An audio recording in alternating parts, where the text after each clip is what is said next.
Barracks in downtown Decatur, Georgia, where I am about to interview children's book historian, author, and critic, Mr. Leonard S. Marcus.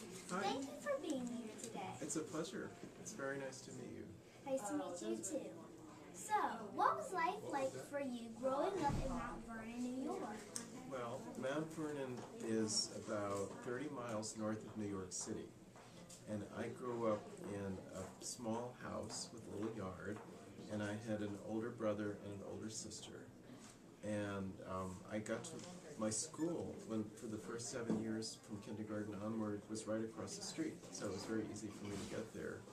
And I became friends with the crossing guard. And sometimes I always liked to dress up, so sometimes I would put a badge, like a toy badge on, and a hat that was like a policeman's hat. And I would stand next to the crossing guard, and I would help him direct traffic. That was about when I was 4 years old.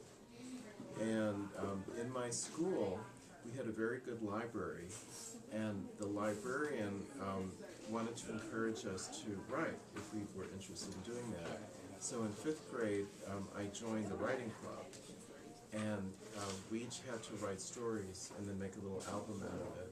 And that was the first time that I ever thought of myself as a writer. So it was very, it's a very important thing for me because that's what I ended up doing. And we had lots of biographies in the library, and that turned out to be my favorite kind of book. And then when I did become a writer, the first long book that I wrote was a biography, and it was a book about the life of the author of Goodnight Moon, Margaret Wise Brown, children's book writer. But what I really loved was New York City. And my parents had both been born there, and they had wanted to move to a quieter place, which is why we're living in Mount Vernon. But I thought Mount Vernon was too quiet. So when I grew up, I decided to move the other way. So I moved to New York City, and that's where I still live. Awesome. Out of all your books, what's your favorite and why? Well, I find as a writer that I'm always trying to be a better writer, so I always think of the book that I've just written as the one that I've come closest to being as good as I can ever be. So I would have to say that right now my favorite book is what's called the Annotated Phantom Tollbooth. And it's called that because the Phantom Tollbooth is a fantasy story for children which was published 50 years ago. And because 50 years is often considered a special anniversary, I got to write all about the making of that book. And that's what the annotations are. They're the story behind the story, which is told in the Phantom Tollbooth.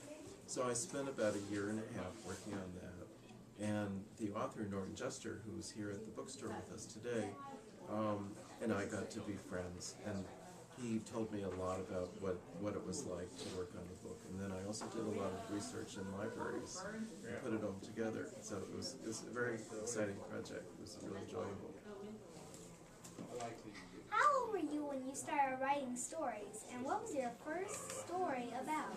Oh, well, I actually started writing when I was in the 2nd grade for an unusual reason. I was not a very good reader. I had trouble learning to read, and so I went to see a reading teacher once a week who was helping me. And but I knew lots of words. It was clear to her that I was very verbal, very good with words, but I just couldn't figure out how to read.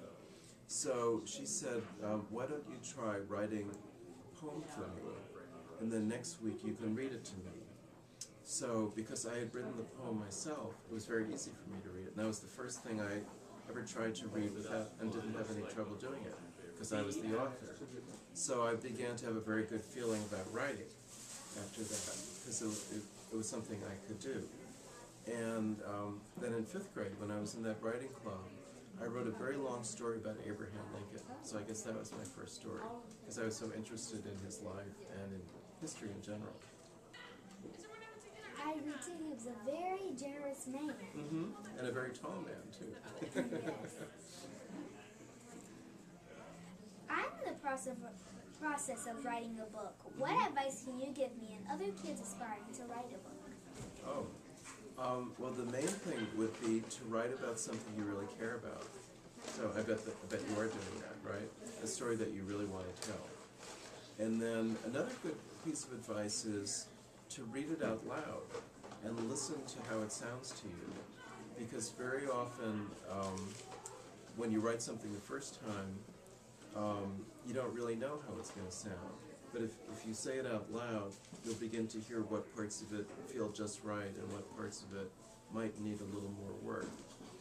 And maybe the next thing I would suggest is to be patient, because almost never does it happen that a writer gets something just right the first time. And while everybody wants to get finished with something they're doing, you really have to love what you're doing as a writer, and part of that is taking the time to go over it and over it until it really finally feels just right, because that's the most satisfying thing you can ever do. So, What was it like to work? Well, as you can tell from his book, The Phantom Tollbooth, he has a great sense of humor.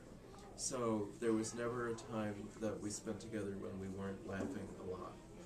But he's also, I think, a very wise man. You know, he really has thought a lot about life, and so it was just interesting to be around. It was like having a grandfather or an uncle that you would go to for advice, and just to see his way of looking at things. He's also a very good cook. And sometimes I was over at his house and we would have soup that he had made the day before, or some dish that he'd cooked out. And that was a lot of fun also. This has been Ny'Asia Bell interviewing Mr. Leonard S. Marcus for the Little Shop Galley Club. Always remember, believe in yourself and never give up on your dreams.